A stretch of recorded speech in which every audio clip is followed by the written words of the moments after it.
Good morning student. अपन ने पढ़ा था विराम चिन्ह, है ना। विराम चिन्ह पढ़े थे। विराम चिन्ह में आपके था कि अर्थ को स्पष्ट करने के लिए वाक्य के बीच में या आखिर में रुकना, जो रुकने का संकेत देता है उसे विराम चिन्ह कहते हैं। और विराम चिन्ह कौन कौन से आपके? पूर्ण विराम, अल्प विराम, प्रश्न सूचक और विस्मयादि बोधक। ठीक है, ये आपको अच्छे से मैंने समझा दिया था।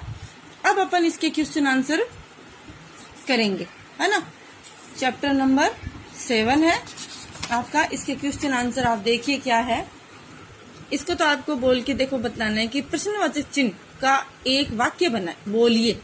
तो प्रश्नवाचक चिन्ह का एक वाक्य क्या होगा? जैसे तुम कौन हो, ठीक है।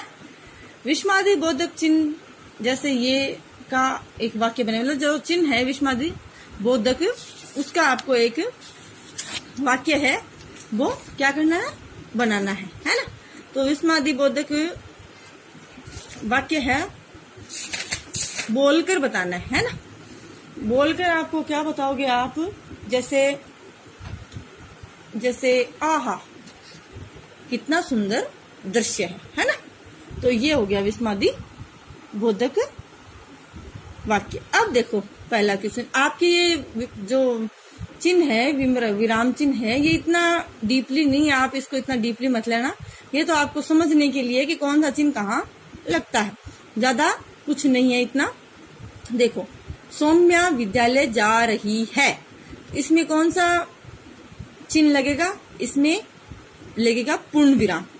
तुम चेन्नई से कब आए, इसमें कब आया ना, तो इसमें क्या लगेगा? प्रश्नवाचक चिन्ह। चलो मेला देखने चले, इसमें अल्प विराम कोमा, ठीक है। अरे ये क्या हुआ, इसमें क्या लगेगा? विस्मयादि बोधक। तुम किस कक्षा में पढ़ती हो, है ना। तो तुम प्रश्न पूछ रहा है कि तुम किस कक्षा में पढ़ती हो, तो प्रश्नवाचक चिन्ह लग जाएगा।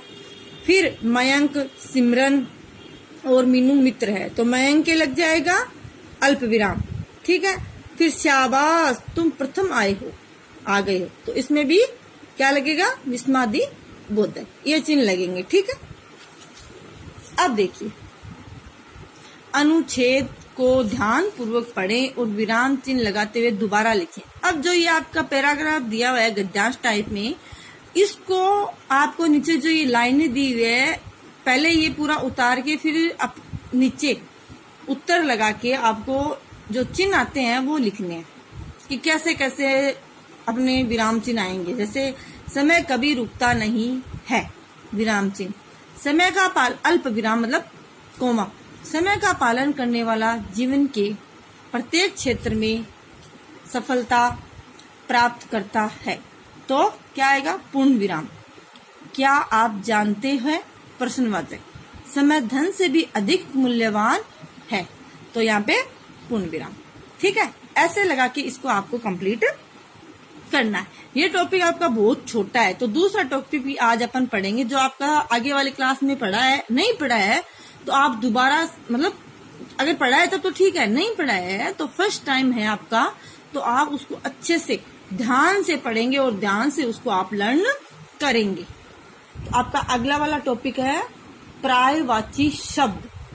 पर्यायवाची शब्द क्या है? देखो, जिन शब्दों का अर्थ अलग अलग एक सा होता है उन्हें पर्यायवाची शब्द कहते हैं। कहने का मतलब है जैसे एक शब्द है, उसके अर्थ अनेक अर्थ है, वो पर्यायवाची शब्द है। तो पहला शब्द आपका क्या है? पानी। तो पानी का अर्थ, पानी के जो अलग अलग अर्थ हैं वो क्या है? नीर, वारी, जल, अम्बु, ठीक।